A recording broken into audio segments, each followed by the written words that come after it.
All right.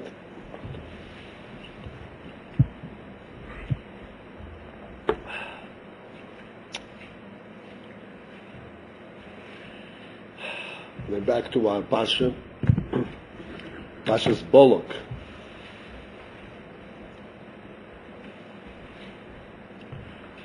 You're all learning, I'm sure, the Pasha, and you know what it's about.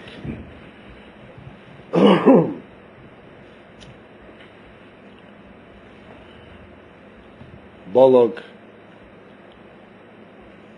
takes out Bilam, who was a prophet for the Goyim, to help him combat the Jewish people. And Bilam is very anxious to go, and he is constantly convincing himself, you're learning the Rashi, that he will find a way to do it, even though he knows that Hashem is not for it, but he'll sneak something in. He'll outwit the Meibush. That's essentially what Bilam had in mind. So we could see the lowliness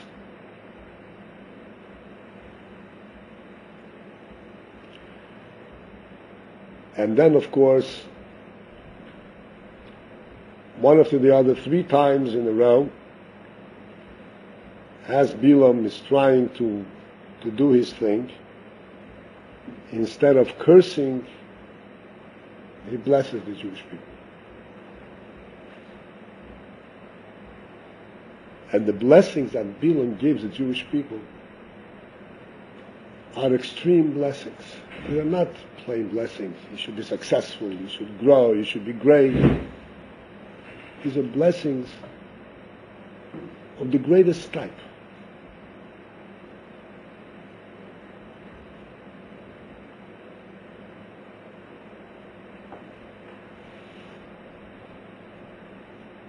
These are people who will not suffer with all the other nations. There are people who are not vulnerable to anything.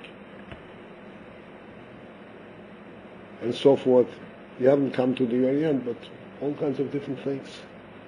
All the way to the point where Bilam is the one who gives the most expressed prophecy of Mashiach. The Rambam, speaking about Mashiach, one of the major things that he brings down is from the psukim, from the prophecy of Bilam. And the Rambam goes on to explain verse by verse about Bilam's prophecy of Mashiach.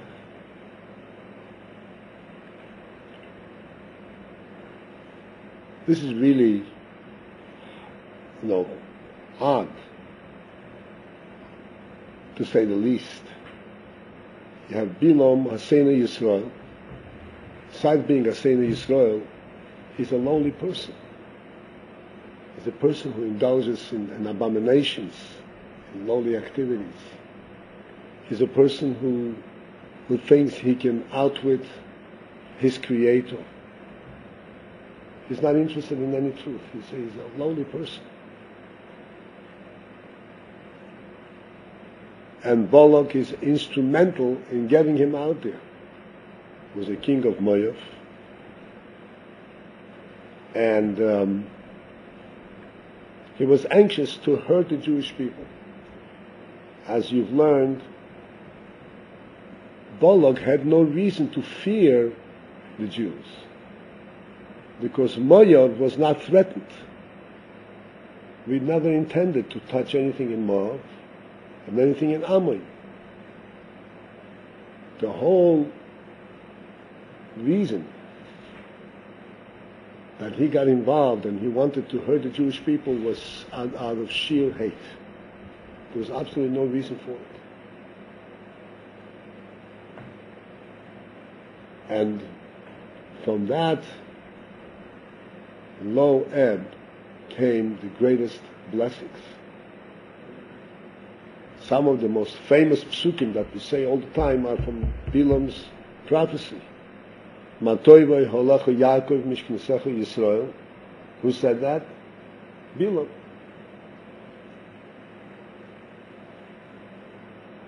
When he was inspired, when he had admiring the Jewish camp, how they was set up in such a modest way, he was inspired.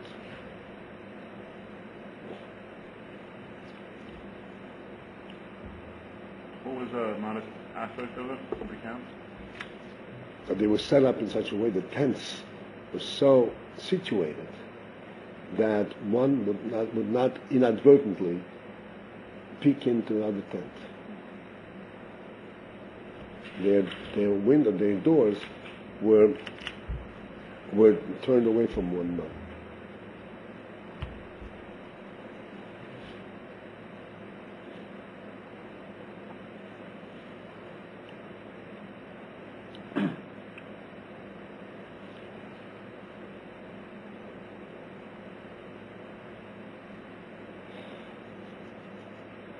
In addition to all that, it's also interesting, as I mentioned to you all the time, basically what I'm saying is based on the Sikha. Very briefly the Sikha, but I elaborate on it, but basically the Nakuda is from the Sikha, that we have a whole Pasha in the Torah named after, for a Goyish king, and not only a Goyish king, but a Rosha, a Bolak.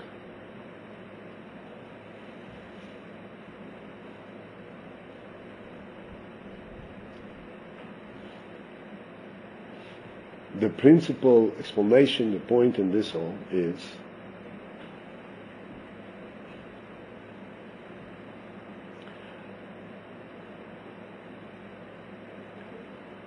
in simple terms, it is that the ultimate goal and the ultimate purpose of all our efforts is not only that we should do our thing and should be able to do our mitzvahs and live our Jewish life, but it is in fact to transform the whole world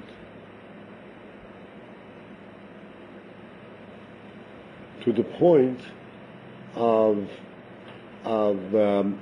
bringing benefit actually to the general world, to the Jews and Lahavla non-Jews also. Because the whole world is going to be illuminated and definitely benefit from the transformation that will take place in the time of Mashiach. And therefore, it makes sense that when Bilam, who prophesies about Mashiach, it should be a Bilam, because the prophecy of Mashiach is such that it includes the whole world.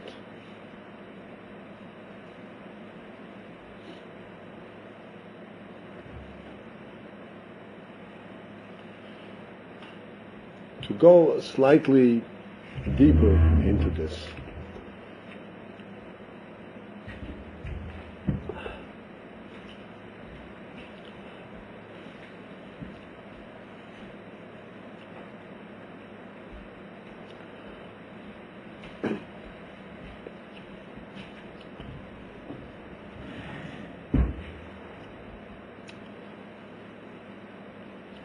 we know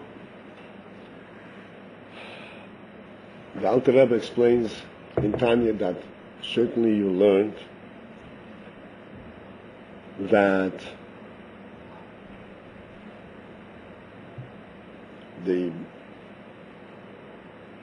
greatest purpose and the greatest accomplishment in our Avodah is the overcoming of obstacles.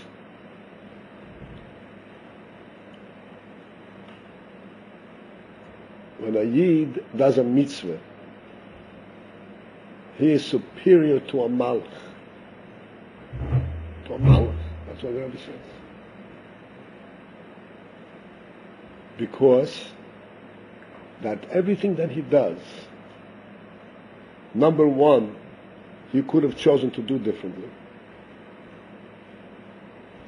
And to do differently was not just he could have chosen, but there is a very strong enticement for him to do differently. There's a whole world that calls him to go on a different path. And every time that a Yid does a mitzvah, the Alter Rebbe says that this is tantamount means it's in line, it's similar to Mesiras Nefesh. Because at this moment, he cannot be thinking about his own benefit, his own welfare. He has to be thinking about the Avodas Hashem.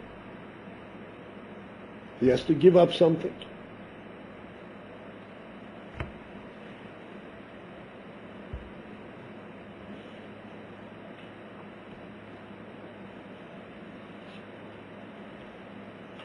This process of overcoming obstacles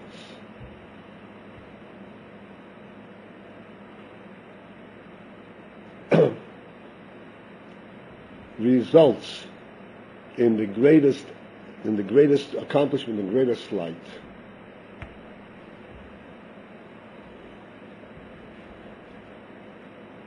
Both in terms of the person himself and in terms of his accomplishment in the world. And I will explain the 2 points. This is a point which we've touched here and there. When we see a person walking and he comes to a dead end or he comes to a blockade, you can't go further, there is construction.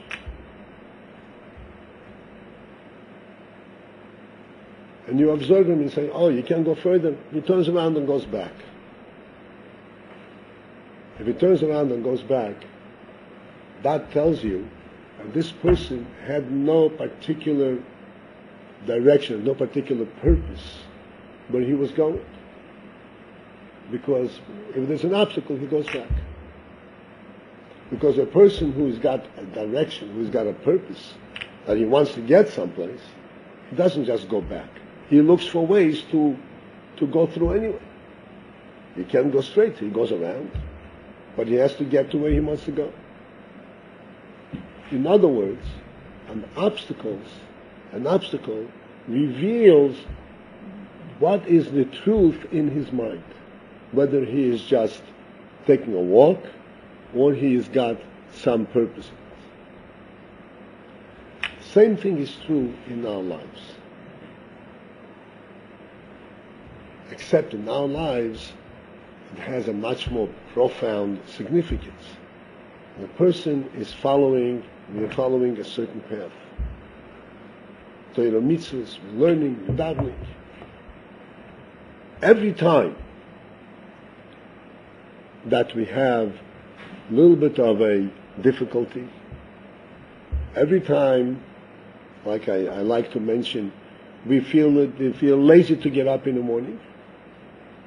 Just lazy, it's a small thing. And we do get up.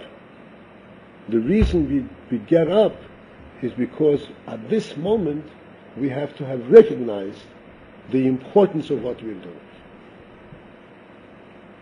That recognition touches the person deeper than that which he is involved in normally. That deeper touch brings out a deeper force, a deeper power in the person. And that deeper power makes him a better person, makes him a truer person.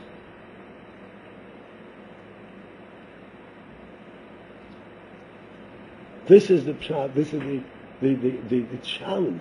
Even a small thing is that which is instrumental in bringing out the best in us,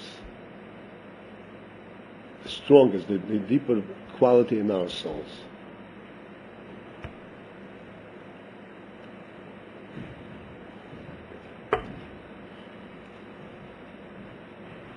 The phenomenon that illustrates this in the physical world is that how the original fire, how did Adam Rishon create fire? He took a rock and hit it another rock, and the spark came out. A rock and fire are completely far away from each other. A rock doesn't even burn.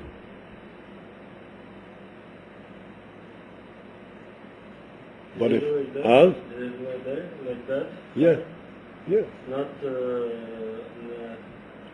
I mean, Marcus 5 million years ago made like this. That's right. No, 5,000 years ago. Hashem didn't give him Matches. Not matches, I mean something. A lighter. It says, the Gemara says, that he struck a rock and a rock and brought out fire. That's why you make a bracha b'nei me'oish Shabbos at night.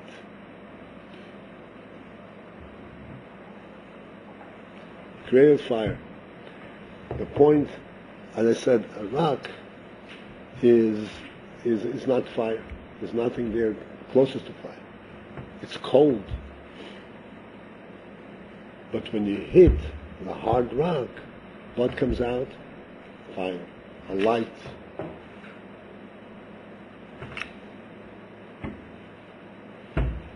This is a physical illustration of what takes place in our souls, what takes place in our mind, when we have to sometimes hit ourselves, sometimes force ourselves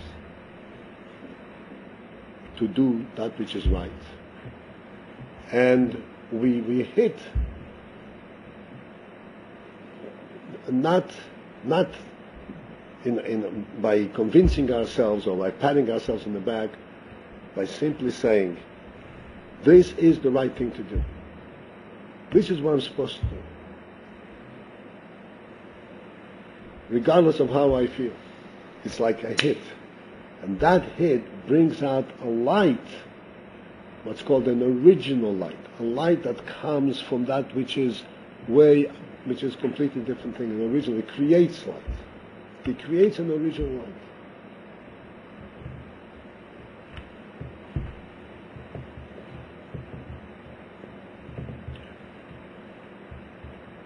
Let me discuss this principle of an original light. We are learning a little bit here.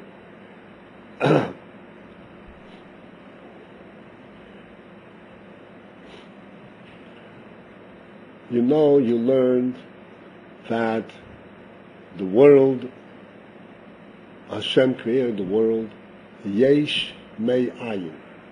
Have you heard that term, Yesh Me'ayin? Yesh Me'ayin. He created an existence, a presence, from ayin, from nothingness. Now, Yesh Me'ayin has many explanations, the meaning of Yesh Me'ayin. I want to speak about Yesh Me'ayin, how that redefines, that explains the Yesh. After all, we don't live with the ayin, we live with the yesh, we live with the world as we have it. What difference does it make to us if this is yesh me'ayin or it's not yesh me'ayin? How is our world different by recognizing that it's yesh me'ayin?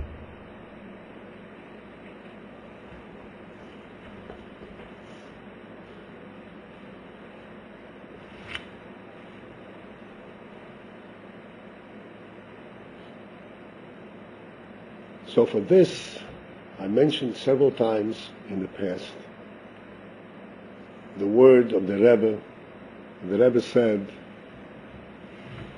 about the possibility of the world being destroyed with nuclear, because there's a nuclear war. The Rebbe said that's not possible. Why is it not possible?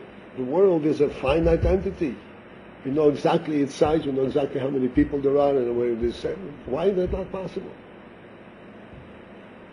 The answer is because the world is here, not because the world is here, but because Hashem wants it to be. And this principle that Hashem wants it to be makes it impossible for anyone to destroy it. What is this principle that Hashem wants it to be? It means that it's yesh mei ayin. It is something that is there, it's a mitzvah, it's present. But its presence is not limited to the fact that it's present. Like we learned yesterday, something occupies space. It is not limited to the fact that it's here. It has a certain weight and a certain size and so forth. Its presence is there even before it came into being. It was there because Hashem wants it to be. That's what yesh mei ayin. In other words, the very ayin, the very nothingness, also demands that this should be here, and therefore it's indestructible. Everything in the world is very finite and very limited.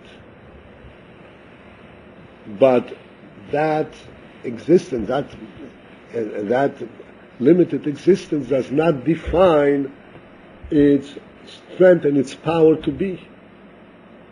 Its power is limitless because it's based on ayin.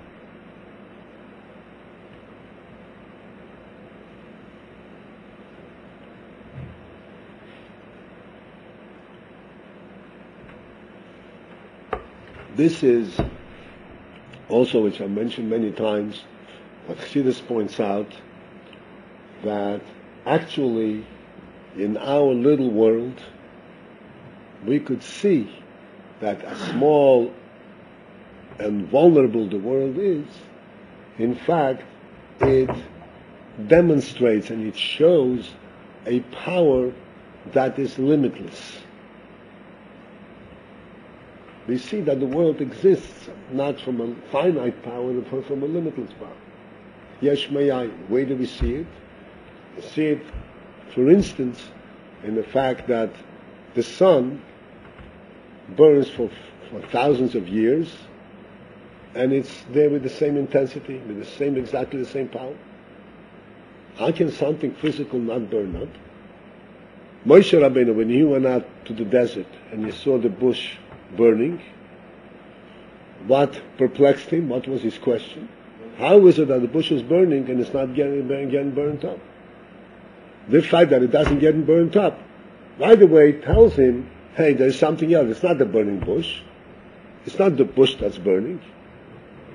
Because if it's the bush that's burning, it would burn up in no time. The same thing is true in our world. The fact that everything that Hashem created in the days of creation, whether it's the animals or the humans, so it persists to exist. Everything can reproduce indefinitely, unlimited. This is not within the limited capacity of the physical entity. This is a koyach that's beyond the physical entity. There's a spirit in everything that exists, just like a human being. You have a neshama. This neshama is a way beyond the goof. This neshama is infinite. This neshama is indestructible, and it's permanent. And because of that, there is the permanence quality in the human being. The fact that the human being can, there's generation after generation, father, son, and then and so forth and on, is not because of their body structure, it's because of the power of their soul, of the infinity of their soul. In other words, we can look at a human being and say, that's all he is. No, that's what's manifest, what you can see physically. But behind that is an infinite power. That's called ayin.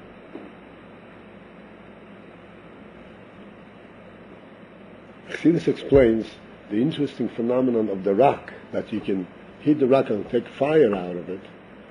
You cannot extinguish that fire. You can soak the rock in water, and while it is still wet, hit it and a spark comes out. Wood also burns, but if wood is wet, it will not burn. Why? Because the fire in the wood is actual fire.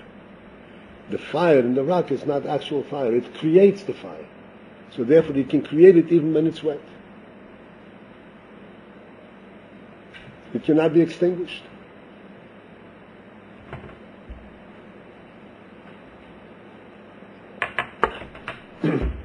This is the meaning of a soul. This is the meaning of a soul. This is the type of infinity of ayin that exists in every person. And this rock, this deep ayin, is what we hit, must we touch every time that we are challenged, and every time that we overcome the challenge, and we say, no, we are going to go forward.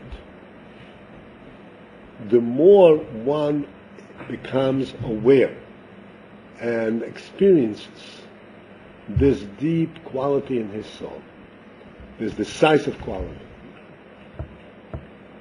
that it cannot be stopped, it cannot change, it can any challenge I can overcome. The more one reveals it, the more one is in touch with his true self, with his true soul, and of course the more light he will have in his life, and the more light he brings into the world.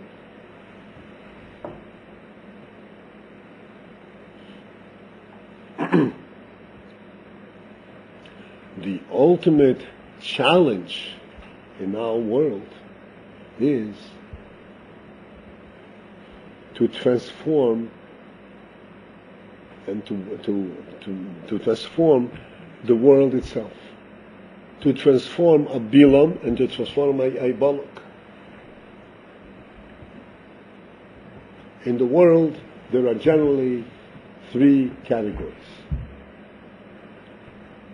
Right? You learned there's Kedusha, there is Klipa, and then there is Klipa Snoiga. Klipa Snoiga is sort of in between. Klipa Snoiga is that which can be used for Kedusha. It's not opposing to Kedusha. There's Kedusha. So that's in the camp, in the holy camp. Then there is the neutral, so to speak, the Klipa Snoiga, and we can use for proper purposes. Then there is the Klipa. What is Klipa? Klipa is literally opposed to Kedusha. This is what I explained to you before. Bolak, why did he stand up with the Jews?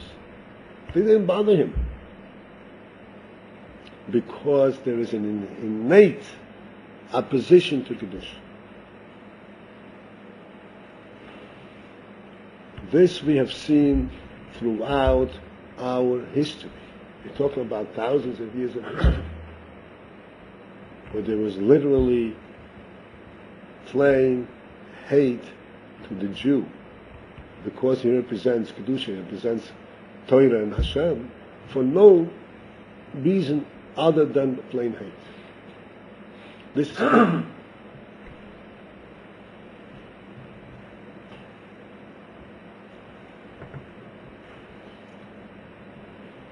the ultimate goal, the ultimate accomplishment of our avodah is to bring out the light, to hit the rock so hard that even the rock that is klipa would also give off light.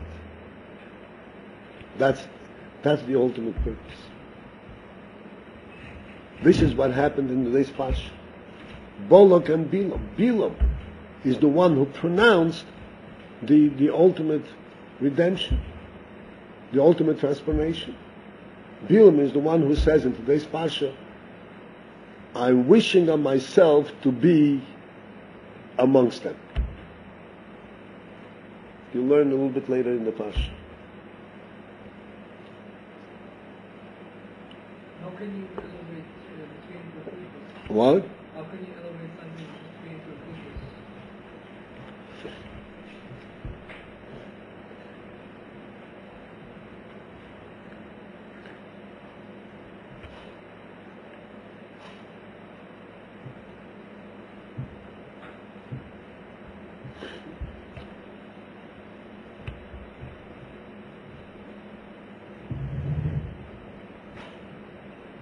You're asking how we can accomplish it, or how is it possible to happen?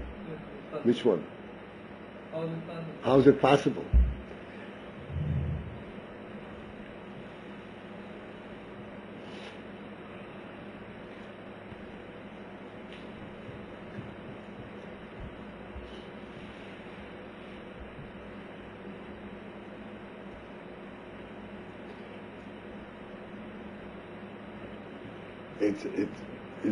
The answer to that is a little bit involved, much involved, but in principle it is that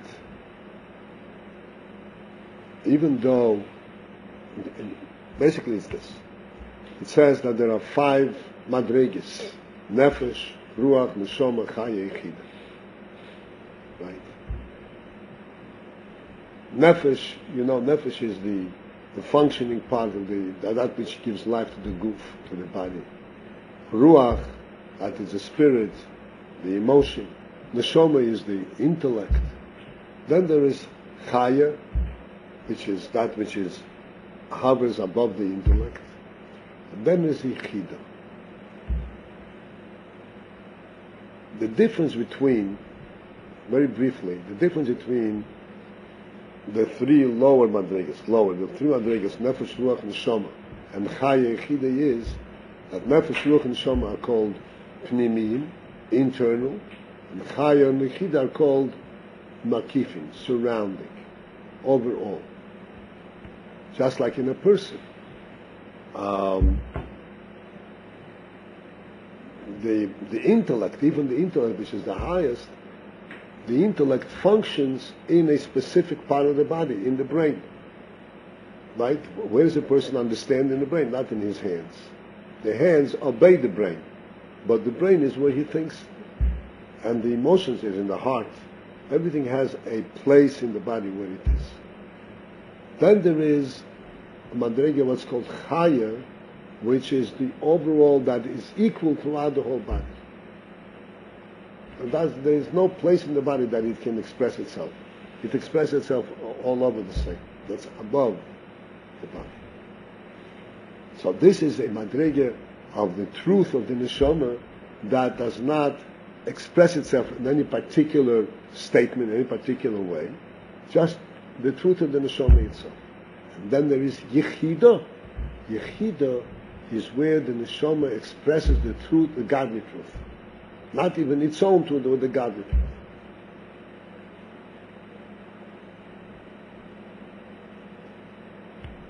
Where the statement is that there is only God Himself. That's the Yechida.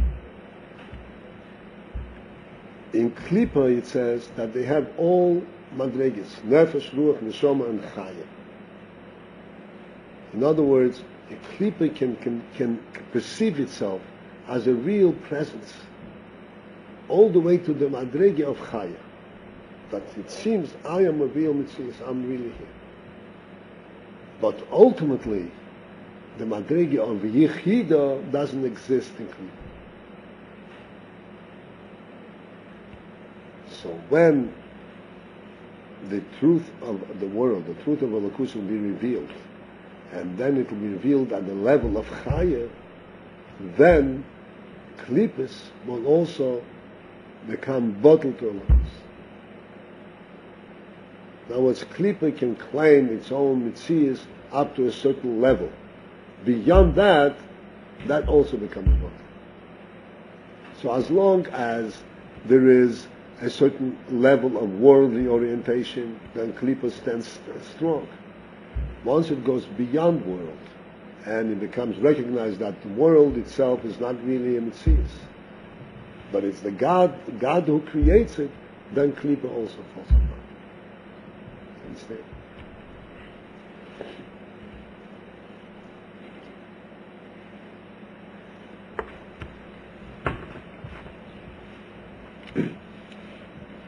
coming back to our thing and to the point which I want to kind of elaborate and emphasize in this talk. In the Torah itself we have a parsha that's called Bolak. And in this parsha, Bilam is the center of activity. And he talks in the name of God. And it's Bilam Arosha, and it's Bolak Arosha. And ultimately, that Rishis brings out the greatest revelation, the greatest good possible. This should make us reflect to ourselves. You have to understand, we have a job to do. We're not here just because to enjoy our experience of learning and davening. We here in this world have a function, have a job. No one, anybody here who's, no matter how gifted you are and so forth, should not think that you can go through life without being challenged, without being questioned, without being, obstacles being posed in your way. Because if there are no obstacles in your way, then what's this all about? And what are you accomplishing? Every person, every man has a job in this world, has a place in this world that's his place, that he has to illuminate and purify.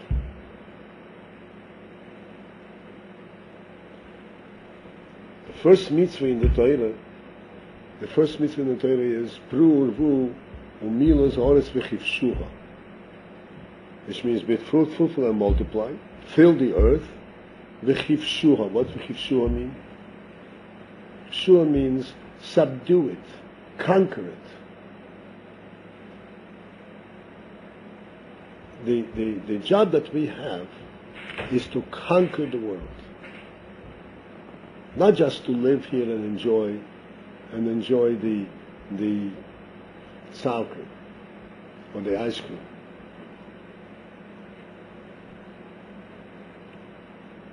When we pursue this, when we do when does a person really feel good about himself? When does a person really bring out his own light? When he is capturing and breaking through an aspect in the world. When there's a breakthrough, everybody here I'm sure has experienced from time to time. You work very hard in your labor and you try to understand something, and then it hits you. Oh, this is it. Oh, now a breakthrough, and that's when he brightens up. No matter how hard it was to get to it, this is when you come to life. Why? Because this is when the neshama is accomplishing its task.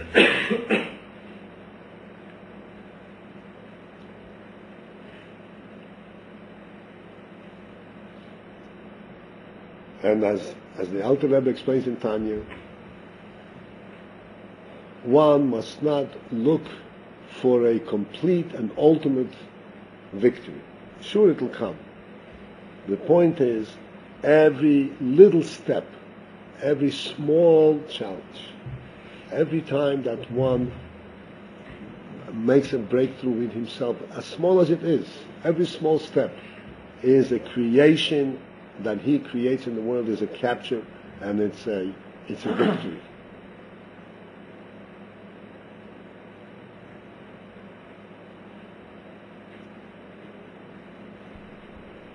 You can challenge yourselves and see if this is right.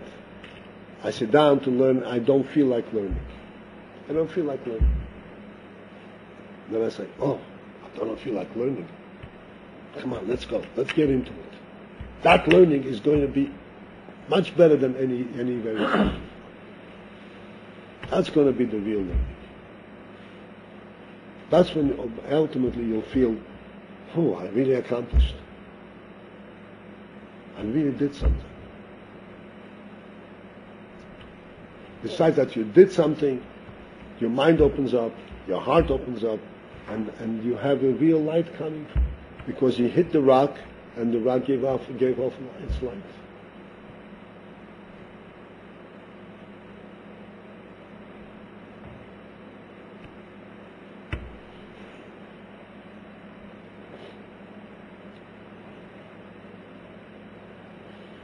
The story Gemara says, Rabbi Akiva, was a shepherd, was a poor shepherd, and he was a total ignoramus. Ignoramus means Ram Ha'oretz. He knew nothing. He knew absolutely nothing. He was 40 years old. And his wife Rachel she sensed that he has got very great qualities. And she wanted that he should go to learn. And he couldn't imagine himself learning. He never learned anything. How can he possibly succeed at 40 years old? And as he was one time walking with his sheep in the desert, whatever, in the wilderness, he noticed a rock that had a big indent, a big incision. And he looked at the incision was caused because there was a water drip. From the beginning of time, there was a water dripping on this rock. And the drip of the water has cut this rock. And this made him think. The Gemara says it's called Evan Shahakumoyim. He saw a rock being ground by water. And this is when he realized that there is a rock, but water, the Torah, can grind down and bring out the best in this rock. And this is when Rabbi Akiva made the decision to go and learn. And of course, Rabbi Akiva became the greatest Tana. The whole Torah Shebe'al Peh is based on Rabbi Akiva. All the great Talmidim, Reb Meir, Reb Shimon, and all these other Talmidim were Rabbi Akiva.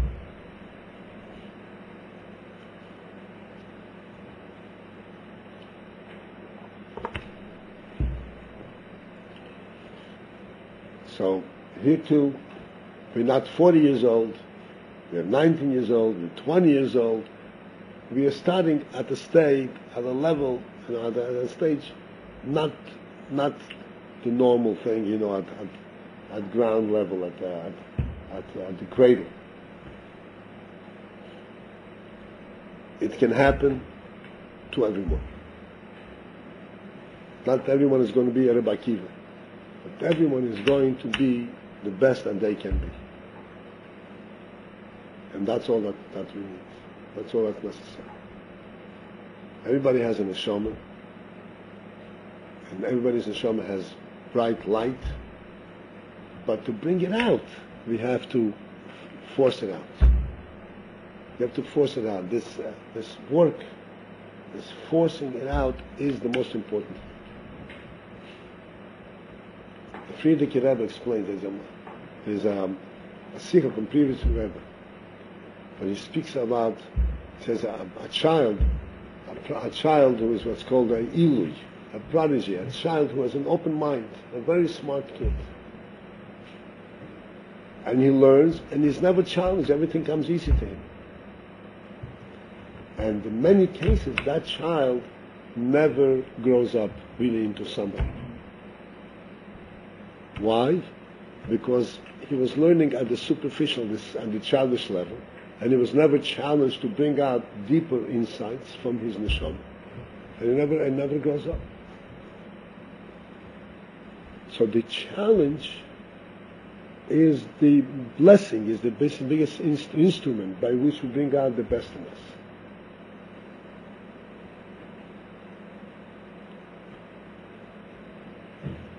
And thus,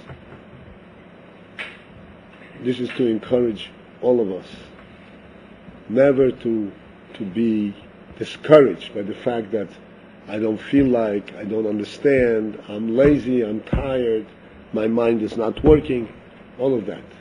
These are the times to pick yourself up and go and do it. Because those are the moments, the opportune moments to bring out the best for the greatest success.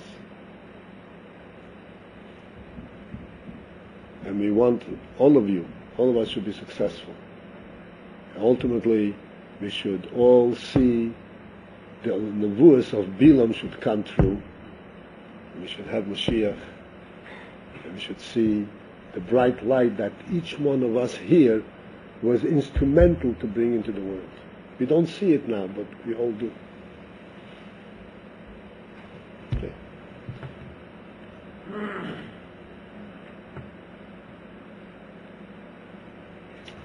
So, Talmud finished.